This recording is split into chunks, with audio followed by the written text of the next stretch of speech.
Tony Tonkin here from Things That Matter, and today I'm delighted actually to mention that I have Avery Hilditch with me, who I'll just introduce to you in a second. It's great to have Avery back, and we're really looking forward to this chat.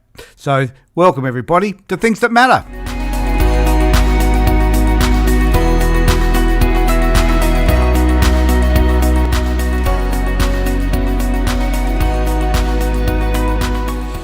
So here we are having another conversation. I did say to everybody last time I made this presentation that my goal was to do one once a day, and clearly I haven't met that goal. I've been a miserable failure, and I do apologise to the one or two people that actually tune in. But I was delighted last time I did a live feed to know that number had increased from just my own number to 19, which is a bit of a record for me at the moment. But I figure the more we put these together, the more people will eventually watch Things That Matter and hear us rant and rave about a whole lot of crap that only matters to us and may not matter to anybody else. Who knows?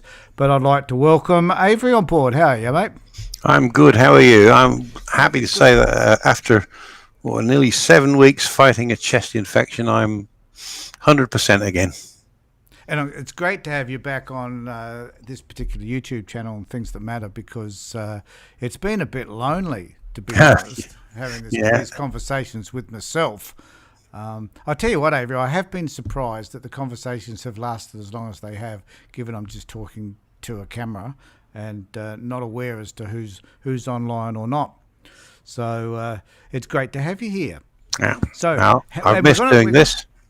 And we're going to talk about Trump. So I know that'll probably surprise anybody who's been watching this channel, but we're going to have a conversation about it. And I just wanted to ask you, before we start having that conversation, how are you feeling about the election, mate? I'm very hopeful that Biden will win. The United States has been in a downward spiral in a lot of ways for, 30, 40 years, where they once basically led the world in everything, and they've become nearly 45% of the population denies science, and they're not doing that well in education. They've gone from being number one or number two in the world as far as educational achievements are concerned to they're worse than countries like Turkey now. They're down about number 29 in the rankings for academic achievement. Yeah, but is that a product of Trump, or is that it's a product of them having a poor education system? The education system in the United States is pretty damn good. I mean, they've got some of the best universities in the world, but they've now got a population that thinks that that science is all false. Mainly because they think the Earth is 6,000 years old instead of 4.6 billion years. I just want to recognise the fact that it didn't take you long, Avery. I'll tell you what, that took you 3 minutes 30 seconds to get to that point of the argument where you started to talk about religion and other things. I'll try to do it much quicker next time. That's quick. Well, I think you should get it just out of the way within the first 10 seconds of this conversation, and we shall go from there. Yeah. If you're talking about education in the United States, if you're talking about social justice in the United States, the evangelical community in the United States is working extremely hard to destroy the education system and to impose what their beliefs on everybody. They're working extremely hard on it. Is there a movement, though, within the United States at the moment to abolish any left-wing thinking whatsoever within the school or the higher education system, so that it's only right-wing views that seem to be aired? Is there a campaign? In Texas, for example, maybe not the best choice, but in Texas, for example, their stated policy of the state government is to discourage critical thinking skills. That's it. Right? And Yeah. what happens when you abolish critical thinking then? Then people will just accept things on authority. This must be true because Tony Tompkins said it. This must be true because Donald Trump said it. This must be true because I said it. Instead of fact checking, just Yep. take them at their word. Yeah, because really we should be critically thinking about almost everything, shouldn't we? Yeah, absolutely. Yeah. Yeah. It doesn't matter. It doesn't matter who's presenting the argument. It doesn't matter whether they're a philosopher or, they're a politician or they're an educator or whoever they might be. We just need, as you say, us. We need to say either is that so. And on what basis do people assess what is correct for them or not? Anyway, there's a good one, isn't it? There would be many reasons why people will. How people will come to a decision about if that thing is best for them. Again, religion. But isn't it based on their own values and beliefs? So, which could be religious, but it could not be. Yeah. I was going to say. I was going to say religion. It could be the culture that they're brought up in. And that culture, I don't necessarily mean being born and raised in Adelaide. It could be the culture within their own family. Dad was a right-wing ideologue, and so the kids grow up right-wing ideologues, or they grow up and they completely rebel and they become left-wing ideologues, and there's all sorts of things that influence it. Yeah, I say religion is just one of them. And I need to say, I almost forgot, Avery, that before we do anything else, we do need to just remind people the following. So if you're tuned into this channel and you want to see more of Avery and I rant and rave, then subscribe and ring the bell, which I think is a helpful thing for a lot of people to do if they want to continue to keep up to date with some of the latest trends in conversations, which is what Avery and I are kind of about. Yep. So just need to do that, Avery. So, yes, so how do we... and I guess the point is that if we need to get to a place whereby we can actually listen to what other people have to say and calmly disagree with them. Yeah. A problem that people have got, and I would say it's not something new. It's been happening for probably centuries or millennia even, that somebody will start to express an opinion, and the person they're talking to won't let them finish. They'll immediately interrupt to say, no, this is they haven't heard the argument, but they'll immediately interrupt and say, no, that's wrong. This is how it should be done, or whatever it happens to be. Yeah. You've got you and another problem that we get, and it doesn't matter again what area. I'll go back to religion, right? Oh God. No. I'll go back to religion because it's an easy one for me. People will argue with me about whether or not evolution is true. Is evolution a fact, right? And the problem that they've got is they've got what's called a straw man idea of what evolution is, and they don't understand the basics of it, right? And so they build this straw man, and then they argue against that, and that is very common in whether it's in talking about evolution or talking about the Big Bang, talking about politics, talking about the police. They're all corrupt, people say, because they've got this preconceived idea and they're not going to move from it. Yeah, and I think there's a genuine case to be made for people making generalized statements also that are not specific, and I don't know. I guess they're statements that fit with a certain core belief, but it doesn't necessarily make them fact, or it doesn't make them true. Yeah. And the other issue I think that sits around this stuff is that people don't necessarily have to think about things in a factual way to believe that it's true. Yeah. And I know that religion certainly is one of those things.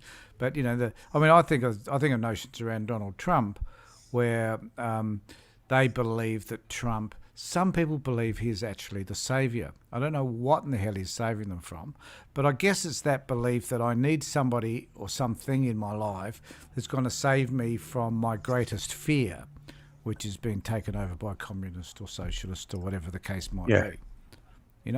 Yeah, in the United States, I think that the fear that Trump played to. I mean, he is a genius at doing this, and that's genius with a G, right? As we've spelled out in our title. As we've spelled out, I didn't actually see the title come up.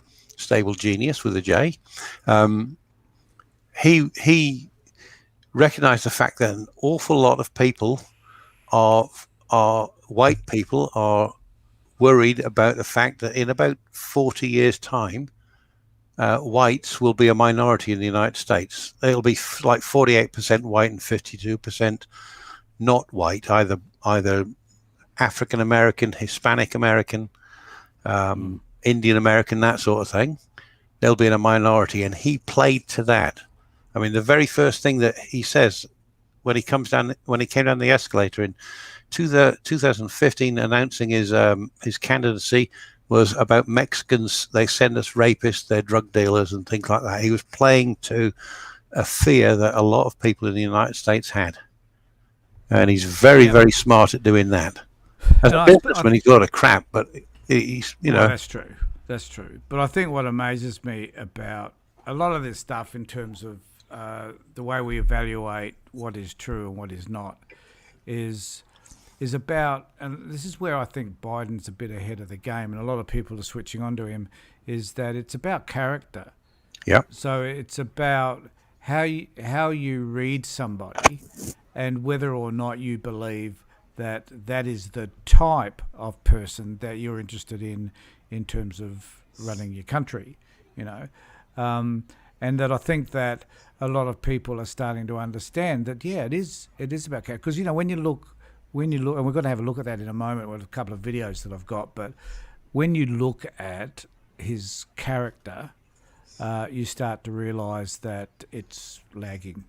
Yeah, somewhat, to say the least. Lacking, to say the least. I think with Trump again is if you listen to, say, someone like Joe Biden, Bernie Sanders, AOC talking about some sort of disaster that's happened, 227,000 people dying, right, because of COVID, you can hear the compassion in the voice of AOC, of Joe Biden, Bernie Sanders, whoever.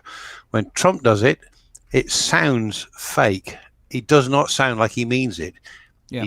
He says things in a way that he thinks makes him sound sincere, and it is completely fake and transparently fake.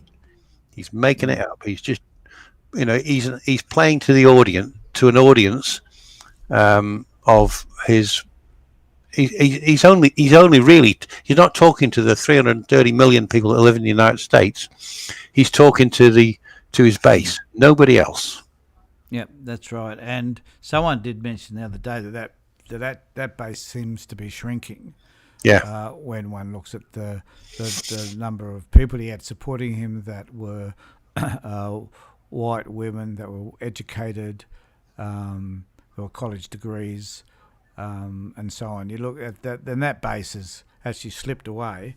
But he's got this core belief and a core set of people. And I guess one of the things I want to talk about today, Avery, is the fact that here on Sky News, through people like Alan Jones, there seems to be, what's the word? There seems to be a coming together with the right wing in the United States, where our right wing, which is led by people like Alan Jones and Murray and others, and Corey Bernardi, oh my God, are celebrating the fact that this man is going to, clean sweep the election. It's going to be a landslide, and that. So we're going to have a look today at that idea, which comes across from piece I've done with Alan Jones, who interviews, I think, in this piece, Miranda Devine, who's Another right-wing ideologue. Who's just a crazy woman, Yeah. I think. I think she writes for the Daily Telegraph. New York, but I think in the United States she writes for the New York Post. Yeah, okay. So I think it's another Rupert Murdoch organisation. Anyway, what can I say? Yeah. So anyway, I'll play part of the video. If you want me to stop at any point during it, just let me know. I've just got one question. When you said Murray, are you talking about Paul Murray on Sky News? Paul Murray. Yeah.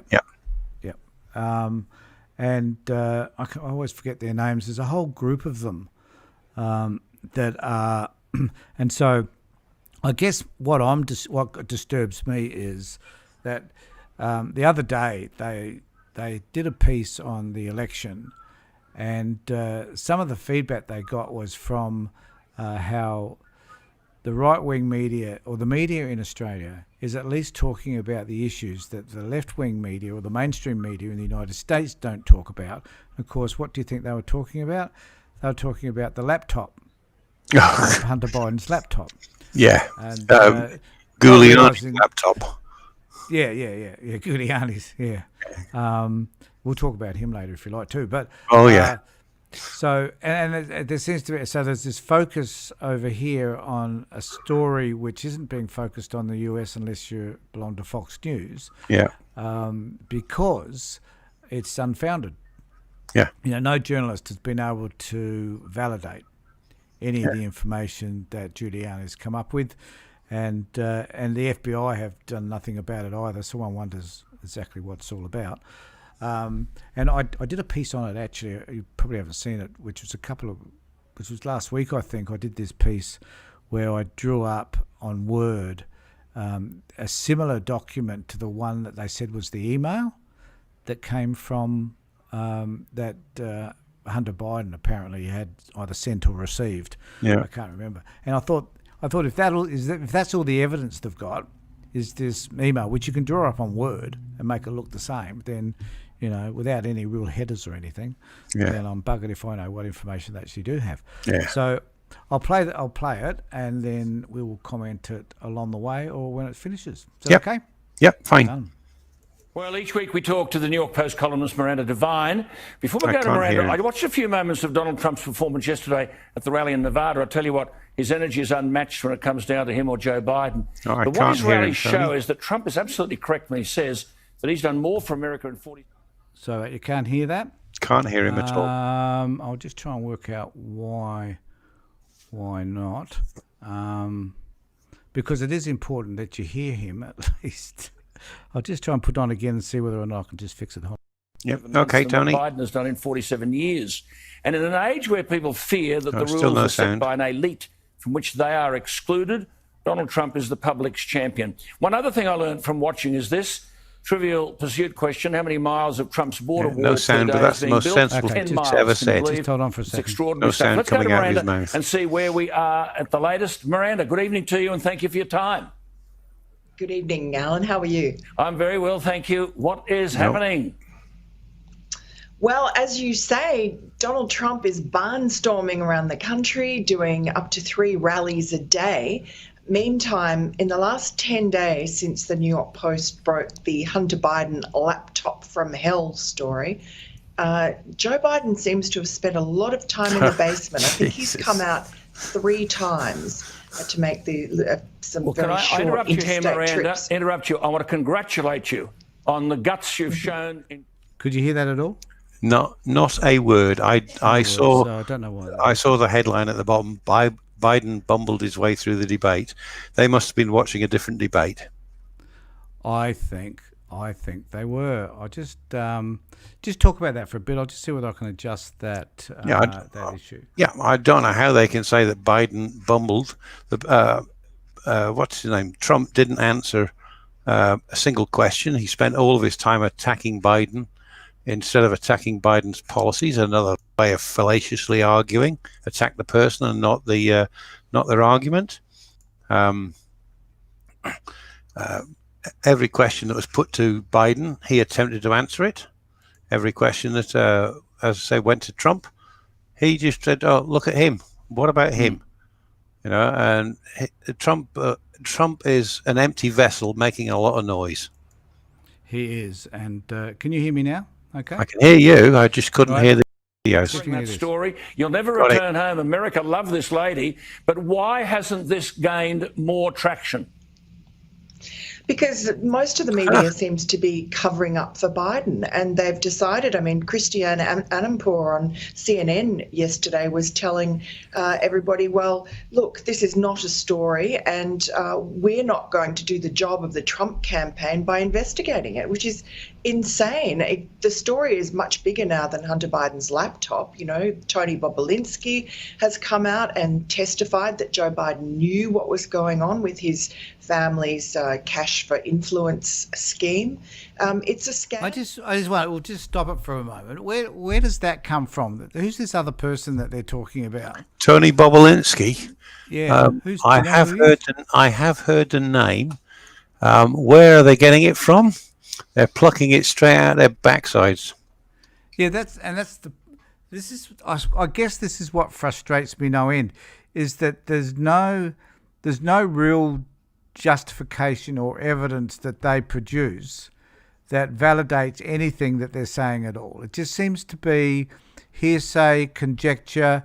Other people have said, you know, it'd be like if I made some slurish comment about Amanda Devine, which I dare not do on social media, but if I did, and it got picked up and it became defined as the truth, would that be the truth about Amanda Devine, no matter how accurate it might be in terms of coming out of my mouth?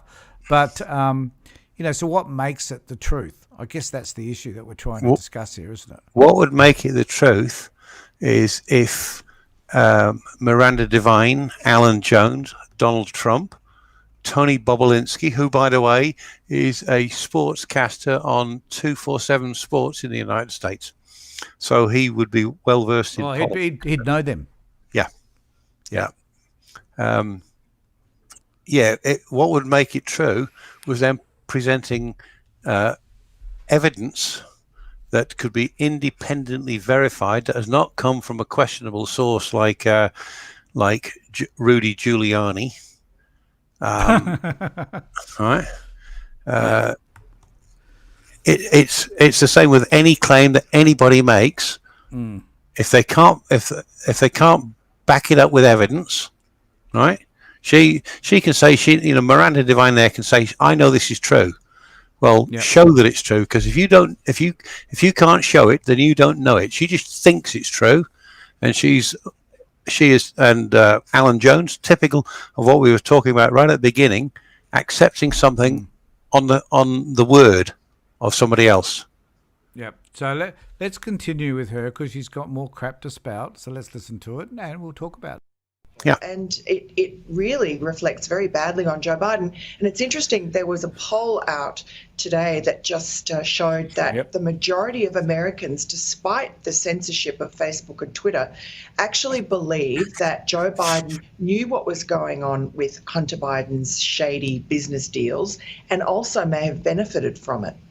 Well, now that's just one story, the laptop. Then what about the story about the oil in the presidential debate? Shut down the oil industry. That would have ended any... I just got to say, I love this discussion, because I've watched all the past videos and whatever that they're about to talk about, and I am convinced that Joe Biden said over time he's going to dispense with fossil fuels. Yes. I'm pretty sure he said that from the beginning. Yeah. And for some reason they've made it about him getting rid of fracking, because people are afraid of getting rid of fracking because so many people earn money from it, you know, the farmers and pastoralists and others.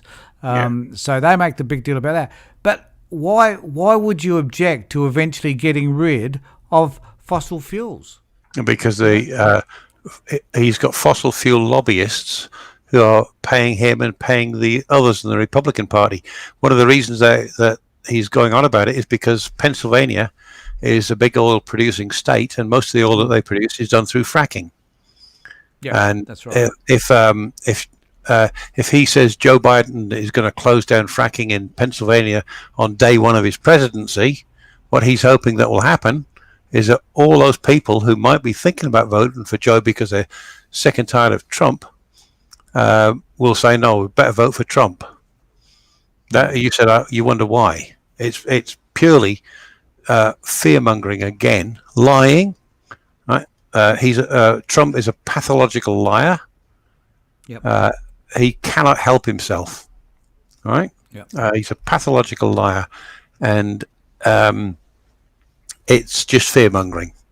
Joe Biden has said the end game at some time in the I think by 2050, so 30 years away, would be to not be using fossil fuels. Yeah, but I guess my point too is that I've watched the same videos that they have watched that are out there, and in all of those videos, he says that what you just said. I think he's probably clarified a little bit over the last couple of weeks, but basically he started off by saying, well, at the end of the day, we're going to get rid of fossil fuels. Like, Who's going to argue with that unless you're oil, unless you're Exxon or Mobil or somebody else, Like, or you own a coal mine or something. Yeah. Well, yeah, and the other thing too is, mate, there are stacks of jobs happening as a result. In California, I think they increased the number of jobs available when they got rid of some of the fossil fuel industries. They increased them over by 30% more, apparently, because there are all these other possibilities available to solar and wind and everything else. Yeah, so, I read a report recently where they said that in the United States as a whole, the number of people just employed putting solar panels on somebody's roof has produced about 200,000 jobs. And what's this thing about? Oh man! I've got to say something about a headline I saw on there as well. Trump says that we've got to drain the swamp. Right? Yeah. Since 2016, what Trump has done about draining the swamp is to add more alligators to it. The Betsy DeVosses and the DeJoy and all the other drooling sycophants that he's got in his cabinet, who are coal industry lobbyists. And I actually love the word grifters. Yeah, that's it. Yeah, because they're just a whole bunch of people with their nose in the trough, trying to get as much out of it as they can. And I don't know if they realise too, mate, that their days are numbered. Yeah, Donald J. Trump, the grifter in chief. Absolutely. And their days, they're going to come. It's going to come to an end eventually. And, how many of these people possibly be able to be employed by somebody? Because at the end of the day, there's going to be a lot of court cases about the crap that they got up to while in power. Yeah. And a lot of them are going to wind up behind bars, I reckon. There's a guy called Glenn Kirshner. He was a I know. I watch Glenn's. You watch him? His podcast. Yeah, he's really good. Yeah, really good. And he has like 300. What I said, no, 347,000 followers or something like that on Twitter. Yeah. And he's got Facebook. On YouTube, he's got thousands of followers. Sash and I watch him every day. We have one. Yeah. What is it that we don't offer that he offers? Neither of us as good looking as he is. Well, that's true. We haven't got that little beard, I've got the full beard, and he's only got the. It's got to be something like that. It's nothing to do with intelligence, though. No, nothing to do with that. Because we're clearly as smart as he is. Yeah. So he must have. But sorry, I interrupted you about talking about Glenn. Oh, I was just saying that he's been talking about a thing called the Citizens Brigade. Where it'll be the idea of the Citizens Brigade is to hold accountable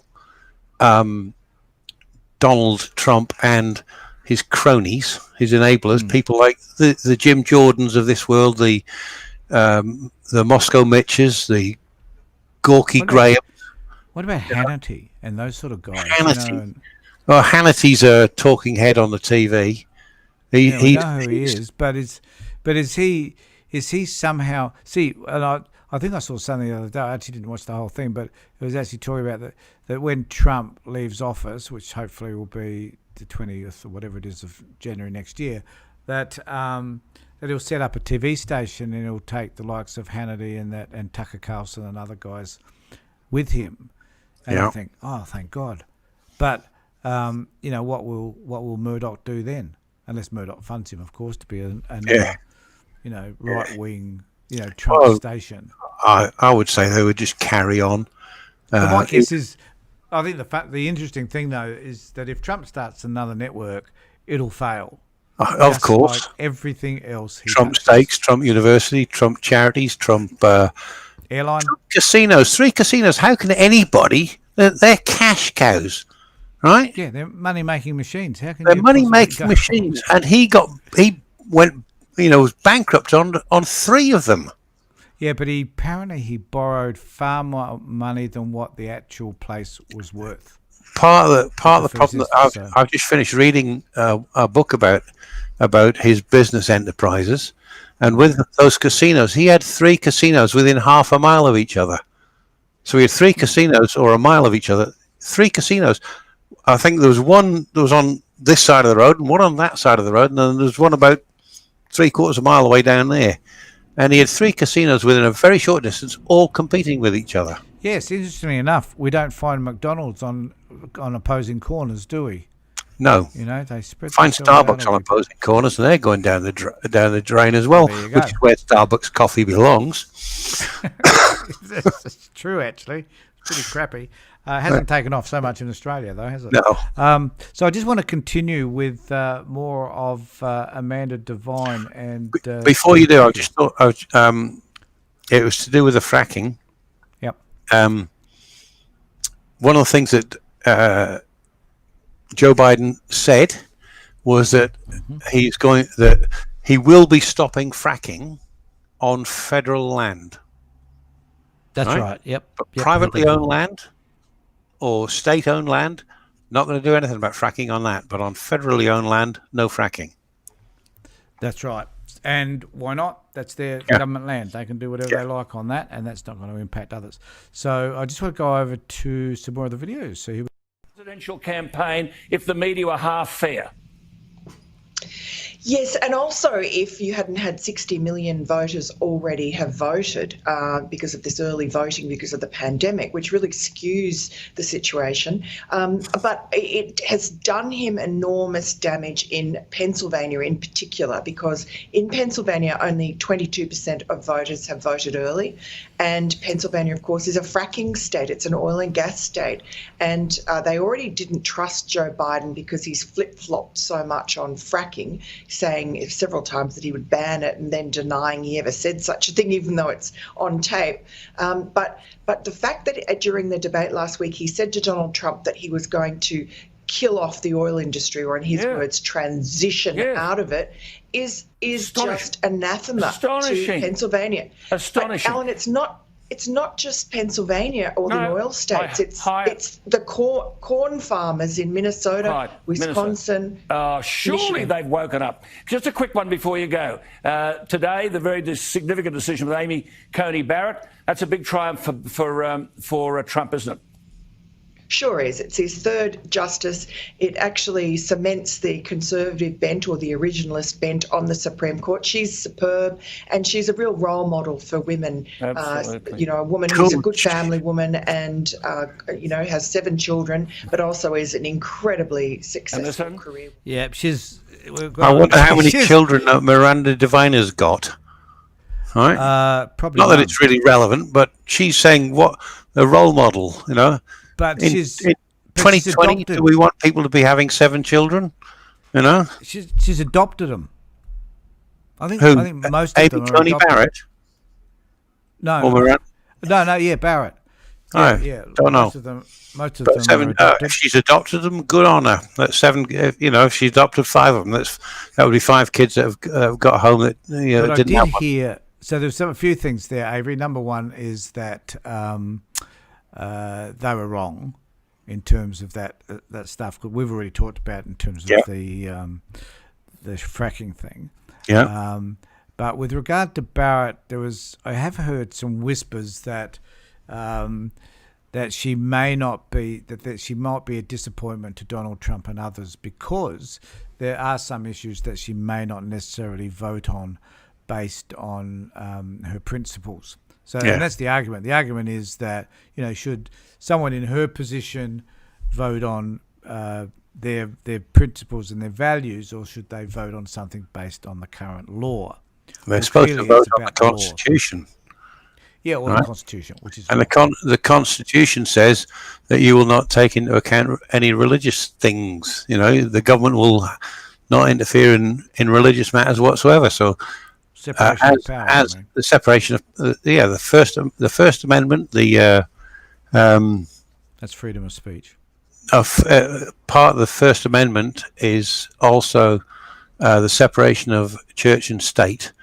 The Treaty of Tripoli was part of came into the First Amendment, and that is where Thomas Jefferson used the phrase, about a wall of separation between church and state, that the government shall make no law that that involves religion. So they won't say you've got to follow this religion or you've got to follow that religion. They won't impose religious tests, etc. Coney Barrett is on record as saying that that Roe v. Wade should be scrapped. She belongs to a ultra right wing sect in the Roman Catholic Church that makes the Opus Dei look like they're progressives. She's on record of saying Roe v. Wade needs to be scrapped. She's on record as saying that Obamacare needs to be scrapped. She's got a case coming up on the 10th of November, which is going to be getting rid of Obamacare. If she votes it down, it's gone. She's on record as saying it was unconstitutional. Yeah, I think, though, we need to recognise the fact, too, that if those sorts of things happen and so many people are disadvantaged, there'll be a backlash, which will mean that there will be legislation. But it won't matter to her. Forward. No, it won't. But it will matter to the Republicans, though. The Republicans. A lot of people who vote Republican, one of the reasons they do it, right, is because they want to see right-wing conservatives on SCOTUS, on the Supreme Court. They've got their wish. They've now got 6 right-wing judges, 3 Liberals, 6 Republicans, 3 Democrats on the Supreme Court. People work for that. They don't. People like McConnell, all he wants is to do that, because then through the Supreme Court they can do things like challenge Roe v. Wade, right? Yeah. And that is then imposing their religious beliefs on the people. Do you think it's likely, though, that if the Republicans, if Biden wins, I guess, that they may increase the size of the Supreme Court? That's one of the issues at the moment. Is Biden said that they're going to form a commission to investigate it. Glenn Kirshner has said that one of the things that they should be doing is to open an investigation into the sexual assault claims made against Brett Kavanaugh, and when they prove that he lied in Congress, he can then be impeached and thrown off the SCOTUS. The reason I said that things won't matter to Amy Coney Barrett is that she is 49 years old. She could be on the Supreme Court now for another 40 years. Her job is secure. Right? What decision she makes, if they suit her right-wing right-wing religious beliefs, she doesn't care who it impacts. She believes that she is right. Yeah. Yep. And you asked me, will they increase it? But maybe that's the point, though. Maybe at the end of the day, you need to increase it because you're never going to get the decisions that you need that protect the country, particularly around abortion and healthcare. You know. There's another thing about SCOTUS. In the United States, about, I think it's about 15% of the people are Roman Catholics, right? 25% are atheists, right? That's the fastest growing demographic in the United States right now, atheism. But about 15% or so, 18% are Catholic, and yet they've got 7 out of the 9 justices on SCOTUS are Catholics. I would have thought that they should aim for SCOTUS reflecting the demographics of the country. So maybe at the end of the day, Avery, this is a Roman Catholic takeover. Do you think that maybe this is about the Pope taking over the American judicial system? I don't. They can rule in favour of pedophiles. Maybe that's your irony. I can see your irony meter overheating there, Tony. So yes. It's just the number of. I've got no objection to Roman Catholics being on the Supreme Court. I got no objection to being on the High Court here, whatever. But 7 out of 9, you know, it's disproportionate. Yes, it certainly is. But you know, for those reasons, maybe it will change over time. Exactly, 0 out of 9 are atheists, and the atheists make up a quarter of the population of the United States now. Atheists or none, no religion. Yeah, I know. Bill Maher often talks about that on his show. Yeah. Okay, I just wanted to run through.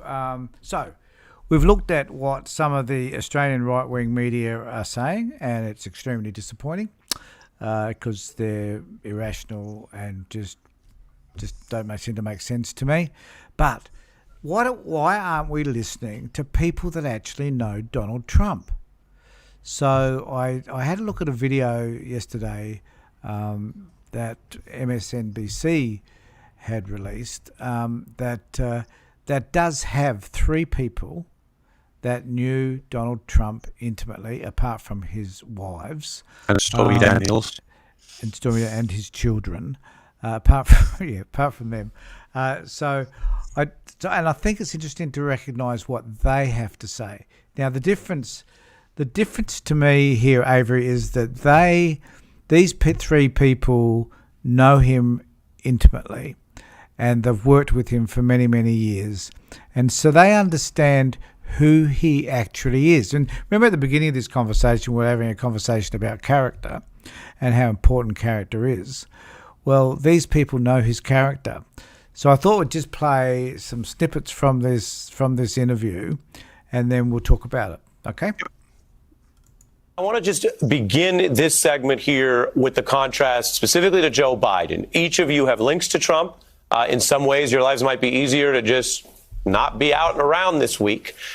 Starting with Jack down the line, why specifically do you think Joe Biden is better than Trump for America now? Well, it comes down to one simple thing for me, Ari, and that's race. The only way we're going to heal this country is with a man that understands and appreciates the diversity of this nation. I think Biden does. And I know for fact Donald Trump doesn't. He will never appreciate the diversity that has made this country great. Yeah, and that's obviously, as so many Americans know, and living through this year and this era, so important. Barbara, similar question to you, and in the context of your brand new book, which as Beat fans were excited about, Tower of Lies, what you know of him that you document in the book and the contrast to Biden. You know, it's hard to say this because all politicians are basically dishonest, and they have to be. They have to pander to whoever they're talking to. I understand that. But comparison, Biden is honest. Biden doesn't cheat. Biden understands people. Biden cares about people. Trump cares about one thing and one thing only, and it's him and his money and his ego, that tremendous ego. Biden doesn't have that. As far as looking at what Trump did to our country and continues to do to our country today by filling up our Supreme Court with people that are going to violate the Constitution, he's a terror. He's a nightmare. So, I mean, Biden is good. Biden has the experience. Biden knows government, all of those things. But I can't think of almost anyone that wouldn't be better than Trump. Michael? Yeah, look, I have to just add to what Jack and Barbara just said. Donald Trump cares for no one or anything other than himself. I've often said, and I said it in front of the House Oversight, he's a con man, he's a fraud, he's a racist. I've also stated he's a homophobe, Islamophobe, anti-Semite, sexist, misogynist. I mean, the notion that there's even a competition at this moment in our time, foreign policy, everything all across the board, the metrics favor Joe Biden over Donald Trump. And I really do believe, and I told you I put my money where my mouth is, I believe that this is going to be a landslide victory for Joe Biden. I really do. So here we have, Avery, three people. We'll play a little bit more of what they have to say because I already asked them another set of questions in a moment. But here we have three people that know him, that understand him, that have worked with him for many, many years and know his character, are now saying that, he's actually a very evil man. Yeah. The guy on the right, one on the left, Michael Cohen. We know who he is, what he's done. Yeah, but you but he worked closely with Trump. He enacted his evilness. Yes, didn't he? He was Trump's fixer, is the way he described himself. And the thing is that he worked very closely with Trump. He said that Trump authorized the payment to Stormy Daniels, and Trump said, "No, I didn't." And Cohen said, "Well, here's the tape that proves it." Right? The woman in the middle, I can't remember what her name was now, but executive VP, her office was in Trump Tower, was right next door to Donald's, right next door to it. And the thing that all three of them were saying about him, racist, sexist, misogynist, Islamophobe, homophobe. The only person he's interested in is himself. He doesn't give a toss about anyone else in the United States, except maybe his favorite wife, Ivanka. But he doesn't give a toss about anybody who isn't Donald Trump. And a person that I've watched quite a few times, who not only knows him pretty intimately, but is related to him, is his niece, Mary Trump. She's a clinical psychologist. She will not diagnose him on TV. She said that you can't just do that. But she has spoken about his lack of character, his lack of integrity, his dishonesty, and she's known him for 40 odd years. And longer than any of the others that were on the screen there. Well, that's right. And she's had. So I guess those three people had working relationships with him, and Mary had a more personal relationship with him because that was about the family. So I guess that made a significant difference. Yeah. I'll just bring up the rest of this conversation, and then we'll talk about it on the other side. Well, I see Barbara crossing her fingers, and that again. I don't want to hold back now for a second, Ari. I don't want to hold back at all. Is there anything else you want me to add to that mixture? I mean, it's quite a list. Seriously, this is my follow-up to you, Michael. I think that Michael and then Barbara, you are some of the individuals who know Donald Trump best, and you say he is the worst. Michael, well, he is. Why is that? First, Michael, then Barbara. He's just a gigantic baby who's gotten everything that he's wanted his entire life, the way that he wanted it. He's never had to take responsibility for any of his actions. Everybody else figured out, from Fred, his father, all the way down to myself. Everybody took responsibility whether it's his dirty deeds or his malfeasance or his errors. It's always, look at the finger pointing that's going on right now in Washington, right? COVID, whether it's or the nonsense that's coming out of Jared Kushner's mouth now about, how black people don't want to be successful. The stupidity just rolls downhill. And Donald Trump will now, whether it's Mark Meadows or Jared, he will point the finger, and somebody, if it wasn't at the 7 days before he loses, somebody would have been fired today. Barbara? Yeah, I watched him evolve, and I understand. I read Michael's book and Jack's, and I understand the relationship that each of them had. Mine was very, very different. I was there in the beginning, and the ego was somewhat under control, but the big difference was that he listened to people. He had very good people, as opposed to now where he doesn't have such good people, and there's a reason for that. But he listened to people, and he took their advice, and that's part of why he was successful. I think it's the whole part, actually. The only thing that he really did well was PR. He could PR better than anyone else in the world. But now I see, with the changes, and I watched this happen and sort of predicted it. I can see that, Michael had a much different relationship with Donald. In ways they were closer, but in ways Donald beat the hell out of him and didn't, with me. And, it's a changing thing. He's bad, and he's worse, and he's worse yet. But it was always there. Jack? Well, Ari, he's the worst, and you haven't seen anything yet. I feel, Jack, because I work in the news, I feel like I've seen something. Yeah, you've seen something, Ari, but I promise you 4 more years of him unleashed, where he really doesn't have to pander to anybody, including the Republicans. I don't think people can really understand the chaos, the anarchy that this guy can cause, and I think that's what he's waiting for. It's who he is, at his core. He loves it. I think that last bit, Avery, is quite sobering. That at the end of the day, is where this could lead for the United States is catastrophic, I guess. Another 4 years of Trump, and the United States will be down the toilet. It's well on its way right now with him. Fortunately, people have had 4 years to see what he is actually like, not what he pretended he was like, what he pretends to be like right now. He pretends to be compassionate. He pretends to care about the American people. He's lying his ass off when he's talking about that he's defeated coronavirus. We're rounding the curve. He's not entirely wrong when he says we're rounding the curve, because the curve could have been going along in a line like that, and it goes up and there's a bend at the bottom there. That's a curve. When it suddenly goes from a slow rate to an exponentially increasing one, there's a curve. They've definitely rounded that one. And that curve is getting more and more exaggerated by the day with the number of deaths and everything. But I think the interesting thing about those people versus those Alan Jones and Miranda Devine is that they don't know him.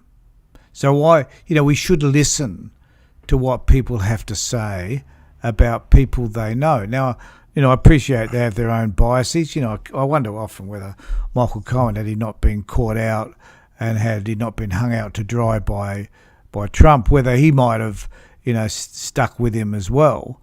But there's a whole string now. There's 30 to 40 people that Trump has hung out to dry. So, firstly, he's not a man you can trust. Far from it. And he will. If you start to fight against him or push back against him, he will do what he can to destroy you. He is the sort of person that would throw his mother under the bus if it benefited him. He is. I would sooner trust a rattlesnake than Donald Trump. Yep, I agree. So, Avery, we've been going for a while here now, and we've had one person view us. I think that was me. So, but The important thing about these videos is that we need to be consistent with them, Avery, and that I'm trying to be as consistent as I can to get as much information out there. And we're just presenting a viewpoint, aren't we? We're just presenting ideas that people may object to, which is fine. Or people may think, well, I kind of agree with that. I'd like to hear more. And what I'm suggesting that people do is they let us know what they would like us to discuss, and we'd be more than happy to come on board and do just that. Yep, That definitely. So, mate, thanks for being with me today. Really You're appreciate very welcome. it. It's nice to have you back, and it's nice to have that conversation because it's bloody boring just talking to myself. Yeah, I've missed doing it. And so we'll be doing more of it over time, and we'll catch up with you later, and we'll catch up with everybody that watches us in the future along the way. So thanks, everybody. Take care, look after yourself, and be safe.